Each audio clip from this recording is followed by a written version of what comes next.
Okay, this is MDT. We're talking about the 1001 albums you should listen to before you die, apparently. And this week we listened to 5 more albums. And on Monday, the first album was The Number of the Beast by Iron Maiden. And that was released in 1982.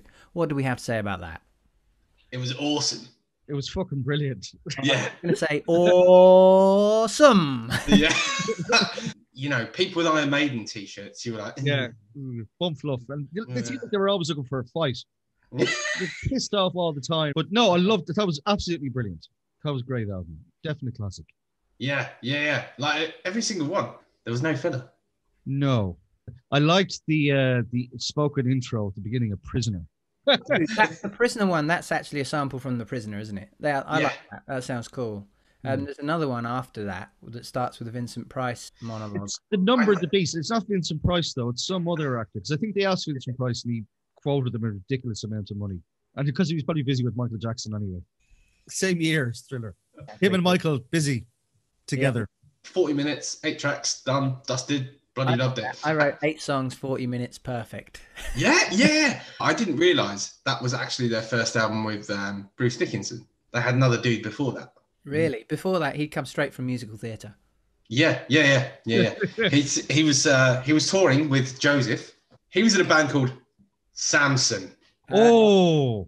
Yeah, I love every bit of that. It's delicious. Oh, Jesus. Is this yacht metal? Everything's right on the nose. For white bread, straight cut jeans. No, I never listened to the bass. The bass is so busy. Yeah. It's just all over the place. I mean, it's excellent musicianship. He's incredible as well. He's amazing. It's because he's not a pilot. Bruce Dickinson's voice, though. Run to the hills. Do you reckon he writes in that voice? He must do. That's the way he sings. It's not like you give him a song and you go, all right, that's it. Ah! Fucking hell. I want to give it a 4.9. Is it that? One of those again? No. I gave it a 5. Yeah, I gave it a fucking 5 as well. Yeah. Everyone needs to hear this at least once just to know. Oh, yeah. About. I'd say it's definitely worth a listen, but it's not a 5 by any stretch. 3, I gave that. And what's more, their fans are ugly. Yeah, their fans are ugly, and we're ugly. Grow a moustache, lads, or shave. Animal Collective, Merriweather Post Pavilion. That really catchy album title. I like the cover art. I like most things about this album. I had the impression that there was loads of cool new music coming out of Williamsburg and Brooklyn. These guys and Grizzly Bear and MGMT and all those guys. And it kind of makes me feel happy and nostalgic. Hold on, 2009. Yeah, no, I wasn't even nearly the ex-bassist of MDT then. I liked it. I thought it was, again, I thought it was quite strong. It died off a little bit, last couple of tracks, no? So it starts out really strong. Those first 2 songs, In the Flowers and then My Girls, I think they were both singles. In the Flowers, they never heard of fucking what that might mean over here. In the Flowers? In the Flowers. Do you like to say that? Right, you kick me right in the flowers. No. If a lady's in her flowers, it's a special time of the month. Oh, I've never heard that. Whoa! I didn't know that. Yeah, in the flowers. Yeah, in her flowers. She's in her flowers. That was quite Brian Eno, those 2 together. How well do you know the film Big with Tom Hanks? Do you know the bit where he gets the job in the office and he phones home to say, I'm okay? But it's him as a man, and his mother says to him, what did I used to sing to him when I was a little boy? And it's that Barbara Streisand song, Memories of the Corner of My Mind. And when you can see her there on the other side, here you go, pretty pictures. The way he says that, it's just funny. But it always reminds me of the way they go, from my girls in this song. Now, it is like a trip. Do you know what I mean? It's like, I do think the whole album is kind of like, an up and down, and it's like being off your nut a bit at times, and the vocals and the whole lot. I remember when this came out, and I really wanted to like Animal Collective because they're so cool, yeah. There are probably 3 or 4 really good songs on there. I gave it a 4. Oh. I'd say I'd probably give it a 4 as well. Just it was cool sounds, but as you say, it is definitely MGMT were the band of the time. I gave it a 3 out of 5. Mm-hmm. Fuck it, I'm going to stick with it. 3 out of 5. Fair enough. Fine, that's absolutely fine. The next album we have is Slider, T.Rex.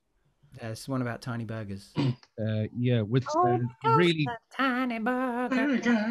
the really bad slash stunt double on the front.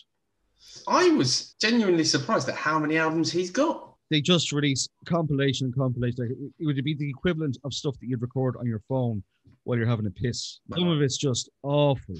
So you really have to be careful with T.Rex, how you go in and what you go looking for. This album is brilliant. And the one after it, Electric Warrior, those are his two best albums. My auntie was banging to T.Rex, banging to T.Rex, banging to T.Rex. Was she? Did she bang a gong? Oh, not in that way. No, she didn't bang a gong, and no, she wasn't banging T.Rex. What the fuck is this? I don't really know what to say about T.Rex. They're just T.Rex. They don't make me hard. I thought the song titles were brilliant. Buick McCain. Yeah, that's a tune. Although I did realise it's exact fucking same as Children of the Revolution, just a bit faster. I did think that. It got a bit samey. He's got a sound, doesn't he? He writes a good chorus. Metal Guru, though, that's a tune. Good way to start an album as well. I gave it a 4. I gave this a 2. 2? Fuck's sake. It's more than a 2. Jesus Christ. I was waiting for a 3. I go, yeah, okay. I gave it a 3. Yeah, fair enough. I could give this a 2.8. You wouldn't. You just piss me off. This really divided us. It's called Pelican West, and it's by Haircut 100, and it was released in 1982. God bless us. A load of absolute fucking dog shit. Wankers. You know what? I got well into this one. Did you? It starts really well. It's exciting. The sheer disgust. Great guitar and bass. First 2 songs are good, and then it just... When a couple of songs are really good at the start of an album, you've got a little bit more charity for it. So I gave it a good few listens before I realised, actually, no, this just isn't very good. That's exactly what I wrote, Steve. I put massively front-loaded. First 3 tracks are great, then sounded a bit samey from there on out. But those 3, I've got to say, those first 3 tracks, I listened to it and I thought, good Christ, like, this is actually all right. The bass, yeah, this is sounding great. It's busy, it's popping, it's all over the place. And then, yeah, it really sort of... It just gets a bit bloated. This band is like an ancestor of Vampire Weekend. I think you're being incredibly cruel to Vampire Weekend. You fucking hated it. From fucking top to bottom. Absolute tossers. The fucking state of them on the cover. Look at them. And even their profile photo on Spotify. Look at them all fucking smiling away. Pricks. Fucking hell. And the name, Pelican West. What the fuck is a Pelican West? I guess it's a place in Florida or somewhere. Arseholes. They're from Beckenham. Just please, can we have to listen to this every week? It's just for the fury it inspires in Mog. Oh, Jesus, yeah. No, it really made me angry as I was going along. And as like the playing, you could just imagine.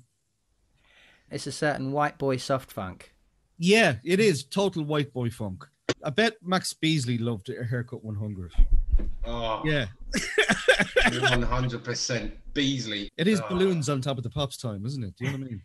Yeah. The way they have some bands that have balloons, not all of them. Maybe I've got that wrong, but they seem like a balloons band. Pop, pop, pop, pop, pop, pop, pop, pop, pop, pop, pop. Beckenham. What did you give it?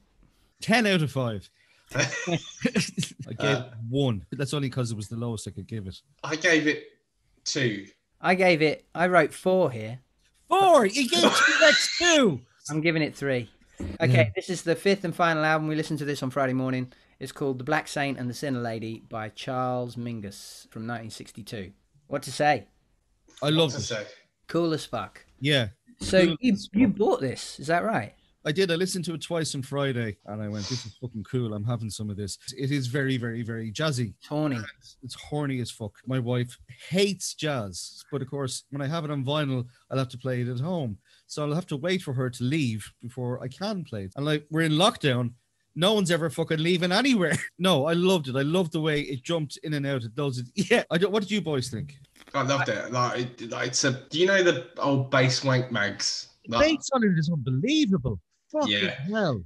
Charles Mingus was on every single list. You got to remember, he's playing on a big double bass as well, and he's making that sound like a sort of 34-inch fretless. Like he's incredible. Yeah, it's nuts. He wrote the pieces as well, didn't he? He led the band. Yeah, he was like the band leader. He did the whole lot. I think he was a multi instrumental. Massive penis. Yes, big hands, enormous hands. They had double one leg. Was he in the smack? Yeah, no head. No head. He just stick the horn into his neck hole. 1, 2, 3, 4. It doesn't sound like it's dated at all. Yeah, I can imagine a band releasing this year, and everyone going, "This is great." That was this week's albums you're supposed to listen to. Next week we'll have 5 more that we're going to talk about. See ya. Bye.